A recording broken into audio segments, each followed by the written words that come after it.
Tenemos un invitado de lujo, yo por acá le tengo un pequeño reto que vamos a hacer con él al aire, pero es para mí uno de los periodistas que más representa esas nuevas maneras de entender la información, de compartirla. Ha dicho muchas veces que hay que reinventarse en lo mainstream o lo popular y creo que lo ha sabido hacer muy bien, también haciendo televisión pública, muy entretenida, pero a la vez muy informativa. Así que bueno, creo que tenemos pues largo para hablar con él. Un aplauso por favor para Santiago Rivas. Santiago, ¿cómo estás? Muy bien. Bienvenido. Bienvenidos. Muchísimas gracias, Carlitos? compañero. Bienvenido. Eso. Entonces, ¿cómo ¿Bien o vamos? no? ¿Todo ¿Cómo bien? vamos? Bien, bien. Algún día vamos a hacer un reel con los invitados que han sido diferentes con Carlitos, hasta allá, porque son contados. Es verdad, ¿sí? es ¿Eso verdad. es? Sí. No, pues sin mala Pero- intención, todos pero- son queridos. Bienvenidos, Santi. Muchísimas gracias por la invitación. Qué felicidad estar Qué acá. delicia, porque la teníamos pendiente desde hace mucho rato, verdad. mucho temita, mucha polémica, Tanto tema. pero sobre todo también contarle un poquito a nuestros televidentes pues de su vida, cómo fue crecer en una casa donde todos son, hacen crucigramas, su papá para el tiempo, pero además de manera como hobby, no es que sea su profesión, y su mamá también muy aficionada. Sí, pues bueno, es que ese se volvió el negocio familiar. Fue un prodigio de la terquedad. Yo creo que mi papá decidió que iba a hacer crucigramas y empezó a hacerle poco a poco, entonces empezó a venderle, eso empezó en el 96. Cuando la prensa era el periódico de oposición, estábamos en el gobierno Samper, la prensa que era el periódico de los Pastrana, empezó a venderle no solamente los crucigramas, sino unos versitos también satíricos sobre política, y eso empezó poco a poco a volverse el negocio de la familia. Pero ¿en qué momento? Bueno, porque su papá es ingeniero electrónico y su mamá diseñadora, Sí. ¿verdad? Entonces, ¿en qué momento deciden nos vamos a dedicar a hacer crucigramas? Yo creo que eso fue un enano que se creció. Eso empezó siendo, de nuevo, Como chévere, como era un plan. un hobby, Ajá. siempre lo fue. De hecho, es una cosa que mi papá aprendió de mi abuela y se le quedó toda la vida, hasta que a punta de hacerlo y a punta del gusto de hacerlo, dijo, no, pues intentemos esto. Estábamos entrando en la recesión de finales de los 90 y de repente esto, a punta de constancia y de terquedad, empezó a asentarse poco a poco, y en cuanto se asentó, creció. Es decir, cuando ya se volvió un ejercicio regular y empezaron a pedirle muchos, ¿no? Para vivir de los crucigramas, uno tiene que hacer muchos al día. Claro. ¿Cuántos? Yo creo que mi papá hace uno entre 3 y 4 al día. Santiago, y usted que también entonces es aficionado y también los hace, ¿se va a dedicar a eso en un futuro?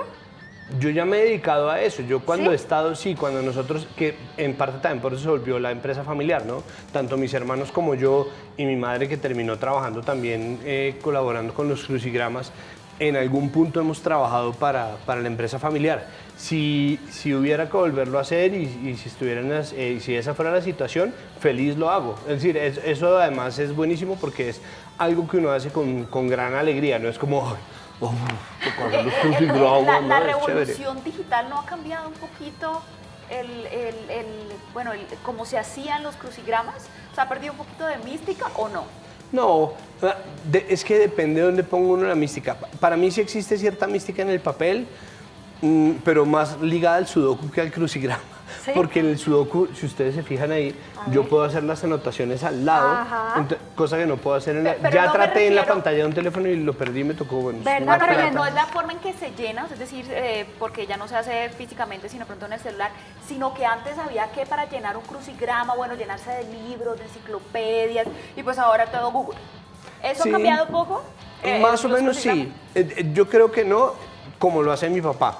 Es decir, mi papá lo que hace es, y lo que se volvió pues el estilo familiar, es un juego que él hace, porque el chiste con el crucigrama es que a uno lo entretenga, pero además generar un diálogo con el que lo está haciendo al otro lado.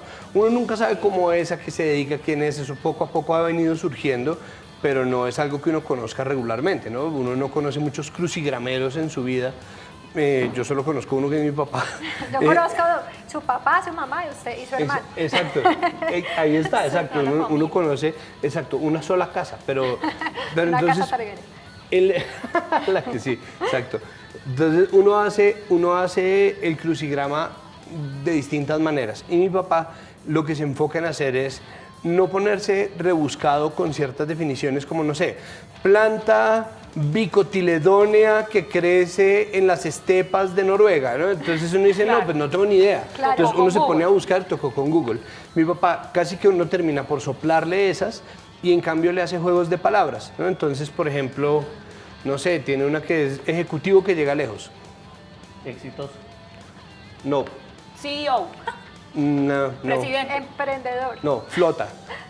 flota. Es un ejecutivo que llega lejos. Ya, no. Entonces, ese es el chiste. Exactamente esa risa es lo que busca mi Claro, papá. porque eso no lo va a Exacto. encontrar en Google. Exacto. Entonces, bueno, Ya es de la astucia. por ejemplo, es mejor despertarla que sentirla. Envidia. No. No, pues digo, esa era la del comercial, pero obviamente la de mi papá, ¿Y entonces? por una cosa de derechos de autor, ya, pues no puede. Claro. ¿Y cuál es la de su papá? Roncadora. Es mejor despertarla que sentirla. Como ya, entonces, ese chiste interno se vuelve el diálogo con la gente y me parece que así se conserva la mística. Entonces, tienes razón. incluso en un mundo en el que uno puede buscar ciertas respuestas específicas rápidamente, vale la pena tener palabras con las que jugar. Y ahí, por ejemplo, mi papá mete chistes. Entonces, todos somos hinchas de Santa Fe. En la familia. Como todos somos hinchas. No, mentira. En su En la casa Rivas, en En mi el trono casa, Rivas. exacto, a nosotros que nos caen mejor los Stark, igual el emblema es el león, entonces todos somos del león y mi papá pone por molestar en los crucigramas, juega en Santa Fe de 2 letras, incluso con lo improbable que era este semestre, pero bueno, as, ¿no? Entonces as. Y los que hacen los crucigramas ya van cogiéndole las definiciones Ya habituales se a mi sabe. papá para poderlo llenar por transversales, que finalmente es como se llena un crucigrama, ¿no? Cruzando las palabras, y no está mal agarrarse de los símbolos químicos, las iniciales. Eso ayuda. Pero, Claro. pero digamos, ¿cómo lograr que ese humor la gente lo coja? Digamos, uno suele pensar demasiado lógicamente cuando está frente al crucigrama Sí. y entonces frente a esas preguntas uno trata como de ejecutivo exitoso, a que llega lejos, perdón, exitoso, bueno, A usted el crucigrama se lo va dando, ¿no? Si usted no lo encuentra, usted tiene Las que palabras cruzar se las van palabras. llenando, claro. Exacto, el crucigrama sí requiere de cierta cultura, ¿no? Sí requiere de cierto conocimiento, pero también requiere de cierta habilidad y es un juego de cruzar palabras. Entonces, si usted no la coge, si usted no se sabe la palabra, le toca empezar a ver qué se Por otro. cruza. Entonces, exacto, dice como ejecutivo, entonces F-L-O-T-A, entonces F, entonces dice número no sé qué o flúor, entonces FL, listo, entonces usted cruza acá, ya tiene su F. Ajá. Después le va saliendo y ahí poco a poco hasta que usted dice, ay, tan bobo. Ay, Y le mi da papá aspira a que usted diga eso, ay, tan bobo. Y lo bueno es que como ya lo hacen, porque la gente que hace crucigramas se vuelve recurrente, entonces ya le conocen el chiste y ya dice, uy, esto yo creo que me está preguntando por otro lado. No, claro, hay Le que trajimos hay- un crucigrama que no es del Taita, como lo ha dicho, porque si no ya se le saben los Sí, chistes y sí, demás. sí. Ah, eso es. Entonces, por ejemplo, A ver. inodoro, felicitaciones. Ah, pero es inodoro punto. Inodoro punto, espacio, felicitaciones. Uf, entonces inodoro debe ser excusado, ¿de cuántas letras? 1, 2, 3, 4, 5, 6, 7. Pues excusado. Primera, pero ese es uno es vertical. primera vertical, uno vertical. Debería sí, ser claro. excusado, sí, Yo o creo que sí. inodoro podría ser Sí, porque no hay felicitaciones. ¿Qué tiene? felicitaciones. No, felicitaciones es la que va después del cuadro negro. Por eso yo preguntaba no si es era punto. excusado, no señor. ¿No? No me cabe. Bueno, ahora Pero es vamos inodoro, pensando. Ay, ahí se supone que excúsame. es un ¿Ah? sinónimo o qué? No siempre inodoro puede ser un sinónimo, bueno, los sinónimos no son exactamente lo mismo, ¿no? Entonces podría ser inocuo, inodoro puede ser algo que no Está tiene difícil. esencia, o puede ser algo Algo que no. aséptico, aseado. Uy, eso está difícil. Bueno, inodoro El puede ser trono, limpio. el trono. El trono. Pues si fuera su papá sería el trono, pero como este no sabemos si tiene ese humor. Exacto. Bueno, Santiago, entonces crecer en esta familia donde las letras han sido un juego, pero también una manera de vida, pero también una manera de entender, pues es lo que lo ha marcado usted y lo ha hecho el periodista que tenemos en Colombia. Espero que sí. Creo que cuando uno aprende a jugar con las palabras y si uno se mantiene alerta puede entender un poco mejor cómo se usan, ¿no? Incluso cómo las usan, que es un poco también lo que me trae acá, que es el análisis que estamos haciendo con el presunto podcast y que estamos llevando a Casae. A mí me ha ayudado mucho el juego con los crucigramas precisamente porque, querámoslo o no, todos estamos jugando con las palabras, ¿no? Como periodistas, los periodistas siempre estamos jugando con las palabras aunque no nos demos cuenta, ¿no? Por serios que seamos, siempre estamos metiendo un significado, y en la medida en que seamos más conscientes de los significados que estamos introduciendo en los contenidos que hacemos, creo que vale la pena más, ¿no? Sube la calidad. No, y en no. un universo, perdón, Carlitos, hágale. No, es que no sé si soy redundante y por supuesto menos en detrimento de las habilidades de Santiago, pero después de conocer ese contexto uno entiende por qué ciertos productos de Santiago, como puros criollos, que al final lo que termina es una unión de palabras, significados que le explican a la gente algo. Sí, y pues que mire que muchas veces yo pienso en los juegos de palabras que hace mi papá a la hora de meter lo mío en el texto, ¿no? Eso funciona. Néstor Oliveros, el creador y el director del programa, me manda a mí los guiones, yo los recibo, y esto ha sido desde el piloto. Yo los recibo y anoto a mano lo que se me va ocurriendo, pero hay muchas palabras que por juego mi papá ya ha definido, pero es que estos son 23 años Claro. ya de crucigramas. Claro, no, pues imagínense. No, Santiago, pues, es todo un entonces, universo. es un Estamos, montón, exacto. estamos hablando de los puros criollos, pero yo creo que vale la pena rescatar lo que pasó en la infancia de Santiago para tener como producto a una persona que estudió artes plásticas, posteriormente fue profesor de dibujo y terminó siendo periodista y presentador. O sea, para recorrer ese camino, algo interesante tuvo que haber pasado en su niñez, en su crianza. ¿Qué fue eso? Muchas habilidades de distintas maneras bien cultivadas. Pues yo creo que una resma de papel y una caja de colores es la estimulación temprana más barata que hay, ¿no? Y a Es usted decir, le hicieron esa sí, en mi casa siempre había, porque mis papás dibujan y siempre había materiales para dibujar, y en ese sentido siempre tuve un desfogue. Pero además a mis papás les encanta, como a mí, comprar libros. Y ellos tenían con el círculo de lectores en esa época, en los 80, y después ya de librería o de Salvato, los que fuera que estuvieran vendiendo, Plaza y Janés. Entonces teníamos enciclopedias, por supuesto, porque todo en crucigramista es Para hoarder, ¿no? O sea, Claro, eso sí es... el libro gordo de Petete. crucigramista, no crucigramero. Crucigramero, perdón. No, Ah, eso sí. es una confusión de términos mía, porque se supone, esto, yo no creo que haya un consenso sobre esto, pero un crucigramero es el que los hace, un O sea, crucigramista su es el papá. que los resuelve. Como Para mí víctima y también. victimario. O sea, su papá es un Victimero y victimista. crucigramero. Y Crucigramero. usted, digamos, jugando Yo los soy crucigramista. Ok, Exacto. sí, yo lo entiendo así también. Y entonces hubo mucha estimulación con dibujos. Y había mucho libro, y mucho libro de artes, entonces viéndolo yo decidí a los 11 años que iba a estudiar artes. Pero ya pues cuando pasa el tiempo uno se da cuenta que cuando va a estudiar artes tiene que prepararse para rebuscar el resto de su vida. Y así fue que yo llegué a profesor, y así fue que después llegué a presentador, y luego por rebote llegué a periodista. Y esa obsesión por lo popular, sobre todo viniendo de un universo culto, a mí me parece maravilloso entender que la cotidianidad y que lo popular también se puede caber ahí, pero hay gente que lo aleja, ¿no? Como que una cosa es que aquí hablemos de cosas muy elevadas y otra cosa es la gente que come changua, que usted ha hecho como esa conjunción de una manera muy interesante. Pues es que yo creo que poco a poco todo el mundo se ha ido dando cuenta, pero es verdad que todavía existe una distinción muy fuerte que es innecesaria entre lo que es culto, entre comillas, y lo que es popular, entre comillas, ¿no? Correcto. Cuando en realidad, por ejemplo, el programa Los Puros Criollos es un programa sobre identidad colombiana, sobre esas cosas que son tan cercanas a nosotros que nos hacen en realidad sentir colombianos.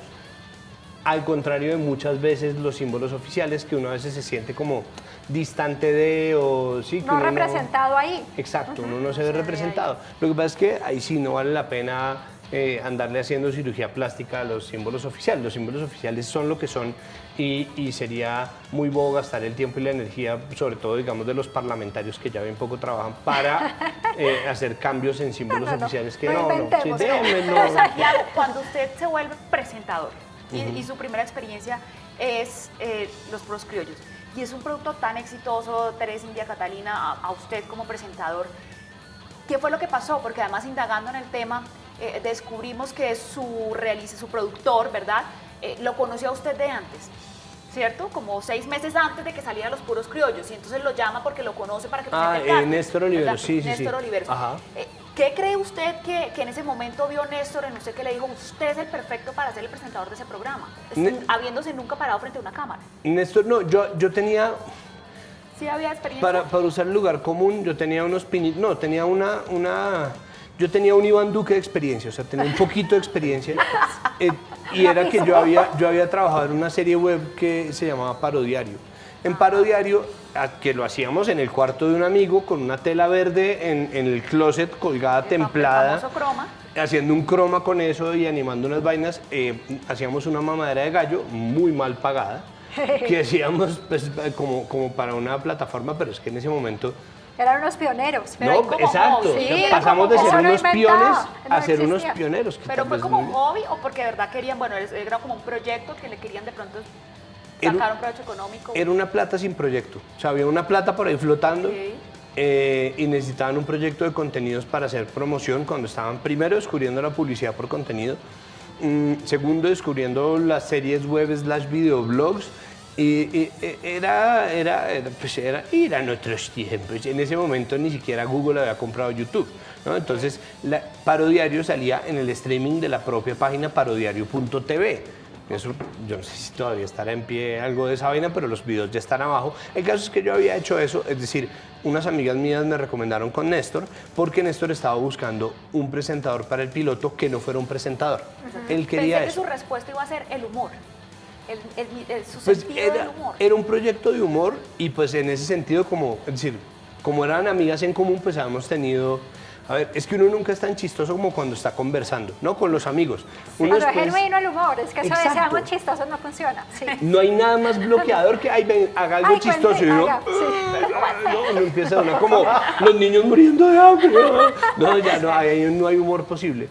Entonces, claro, como era gente que me conocía como de charlas y eso, dijo, este man yo creo que le va a servir. Además, ya se ha parado, es decir, ya sabemos que no tiene pánico escénico.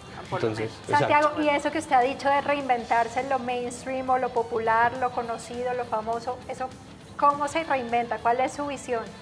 Pues esa es una discusión que yo he tenido con otro amigo mío que se llama José Gandur, que es creo que la primera persona a la que yo le oí esa frase que me parece que es muy buena y es la idea de reinventarse el mainstream es dejar de pensar en el underground o en lo alternativo como dejar de idealizarlo, ¿no? Y dejar de pensar que uno tiene que estar destinado al fracaso comercial Para ser interesante. mantener la esencia, exacto.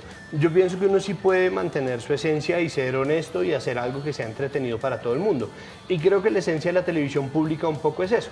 La televisión pública presta un servicio y la televisión pública prestando ese servicio debe ser entretenida porque debe quererse ver, la gente debería querer ver la televisión Sino pública. ¿para qué? Es que si nadie lo quiere ver, ¿para qué? Exacto, pero los defensores de la densidad o de lo hiperacadémico muchas veces incurren en pensar que lo que es divertido es necesariamente light y que lo light es necesariamente malo y eso tampoco es verdad. Entonces, inventarse el mainstream es la posibilidad de decir, hombre, hagamos cosas que a la gente le gusten, que a la gente le interesen, que cumplan un servicio, que forjen identidad, que le hablen a la gente directamente, a su corazón, ¿no? Que le hagan sentir identificada y que de paso traiga un par de reflexiones que sean útiles, ¿no? Claro, Que para deje- mí es como ser profundo en el contenido, pero ligero en la forma. Exacto. Que la gente lo consuma de manera fácil no significa que el proyecto no es importante o es interesante, todo Sí, lo y contrario. yo que soy de una forma más bien pesada, me toca desapuntalar. Claro, pero pero igual no eso importa. se dice muy fácil, pero hacerlo es muy difícil y encontrar esas fórmulas además para que los contenidos sean innovadores, pues se está convirtiendo en que quien la tenga, pues genera un producto que es estrella. Y bueno, la obra de teatro ahora, bueno, es decir, pasa de ser profesor a ser entonces presentador, luego periodista y ahora es actor de teatro. ¿Eso cómo Más o llega? menos. A ver, cuente cómo es. De hecho, eso viene muy pegado de los medios. Esta vez, afortunadamente, voy a hacer de mí mismo, que es lo bueno que le pasa a uno de presentador de televisión, ¿no? Claro. Que le pagan a uno y Santiago Rivas como el mismo. Entonces, ¿Y Santiago Rivas? ¿Cómo Santiago como Rivas? Santiago Rivas, exacto. Entonces, tiene esa maravilla. Lo que nosotros estábamos haciendo era... yo llevaba ya un año trabajando con Sara Trejos, con Carlos Cortés, con Pedro Vaca, el director de la Flip, con María Paula Martínez y con Jonathan Bock en un podcast que se llama Presunto Podcast. que consiste en una crítica de medios. Nosotros miramos a los medios y nos agarramos de algún tema coyuntural o no coyuntural, dependiendo de qué es lo que esté pasando. No, hay veces que llevamos 2 semanas con la misma noticia, entonces no analizamos el cubrimiento de esa misma noticia ya, sino cogemos temas como el periodismo cultural, el periodismo deportivo, cosas más grandes. Okay. Y hacemos un podcast que sale más o menos semanal, 3 al mes al menos, en donde le damos palo a los medios y hacemos crítica que a nosotros nos parecía que era importante, no para pontificar, no porque nosotros seamos palabra santa, no porque seamos los ultra expertos, sino porque consideramos que hace falta alguien que mire a los medios y diga, hey, un momento, algo está pasando acá. Y algo está pasando acá, está en que la gente no confía en los medios. Claro, Decidimos hacer pero eso. le voy a preguntar, ¿medios solamente tradicionales, es decir, radio, televisión, prensa escrita, o también están mirando medios alternativos, youtubers, blogueros, podcasters, etc.? No, todo, medios alternativos, youtubers, sobre todo en términos de la información, ¿no? En términos de la información y de las redes también, porque ¿qué sería de los periodistas sin su cuenta de Twitter? ¿No? Claro. Sea para embarrarla o sea para arreglarla. Entonces muchas veces el periodista que posa de ser súper objetivo en su medio, ¿no? Como súper conciliador, en sus redes es una tarbán. Claro. Y eso también hace información. Santiago, me surge una pregunta y es, ¿por qué hacer una obra de teatro en la que se le da palo a los periodistas en general y a los medios de comunicación? Ustedes hablan, pues solo tenemos 2 canales de televisión, tenemos muy poquitos haciendo radio, 2 medios escritos a nivel nacional, ¿verdad? Y ustedes dicen, vamos a criticarlos. ¿Por qué? Porque la crítica no es una enemistad. Es decir, la crítica no configura una rivalidad con. Nosotros todo lo contrario hemos sostenido siempre que necesitamos más medios, ¿no? Necesitamos más canales privados, necesitamos más periódicos, necesitamos más medios digitales y tenemos que encontrar la proporción justa de ese negocio. Lo que hay ahora, los medios que existen son negocios. ¿Cuál es el problema para nosotros? Bueno, para mí el problema es que el negocio de los medios se comió el trabajo de los periodistas. Entonces tenemos muy buenos periodistas trabajando en temas muy interesantes que muchas veces están completamente cooptados por su propia empresa. Censurados. Claro, porque finalmente hay que vender, hay que generar rating. Ustedes dicen, son esclavos del rating. Y son esclavos de un negocio que se inventaron con base en la publicidad, cuando el negocio del periodismo debería ser el periodismo. El derecho a la información. Exacto. Que por lo menos es la misión de los que trabajamos en televisión pública. Eso sí que no quepa ni la menor duda, y eso obviamente pues la polémica. No le voy a preguntar porque ya el tema ha sido bastante comentado, solamente quiero saber, hoy en día cómo está después de la tormenta, llega la calma, ya más sosegado, más tranquilo. Estamos abriendo puertas. Estoy bien, estoy trabajando en muchas cositas pequeñas. Una de esas es Polémicas Declaraciones, que es un podcast en vivo. Es decir, lo que la gente va a ver es una mesa de conversación. Nosotros teníamos muchas ganas de hacerlo, hicimos por ahí un par de apariciones como muy tímidas, pero hacía rato teníamos ganas de llevar la conversación a un escenario. Eso es en Casa E, ¿verdad? En Casa E, en la sala Arlequini. Y son poquitas funciones, ¿no? Sí, son 4 funciones. 4 funciones. Porque son 4 funciones, cada una distinta de la otra. Ah, ¿sí? Estamos haciendo una microtemporada. Yo creo que quienes estén en esto, incluso quienes lo estén estudiando, pueden aprender mucho más en esa obra de teatro que en muchísimas cátedras. Pues mire que nosotros últimamente nos hemos sorprendido porque nuestro público con mayor crecimiento son los estudiantes de comunicación y periodismo. Claro. Y eso ha sido fantástico porque es precisamente hablarle al corazón del oficio, ¿no? En las academias en donde tantas veces prepararon a los estudiantes para ese negocio, el negocio está cambiando y vale la pena hacer parte de una conversación. Entonces, claro, nosotros criticamos todo lo contrario, nosotros no queremos acabar con los medios, nosotros queremos que los medios se encuentren dentro del perfeccionamiento del oficio, y la crítica siempre hará parte de eso. Así como la crítica gastronómica no está ahí para acabar con los restaurantes, claro, sino para que tengamos mejores restaurantes, y la crítica de arte está para que tengamos mejores artistas y así. Es decir, bienvenida a la crítica, y bueno, aquí está ahora, aquí le queda hora pico para que le dé palo si quiere. Santiago, gracias. Tengo miedo. Y somos 4. No, pero bueno, muchísimas gracias por la invitación. Gracias, Santiago, por la visita. No, bueno, entonces, que se repita. Ya saben, ¿no? Casa E, Sala Arlequín, 8 de la noche, miércoles 22 de mayo, y de ahí en adelante 4 miércoles. polémicas declaraciones. Muchísimas gracias, de verdad. Muy bien, gracias. Claro que sí, Carlitos. Tómeme usted la palabra, por favor, para que nos vayamos con nuestros periodistas que están cubriendo las calles de Bogotá y tienen información. Por supuesto, y estamos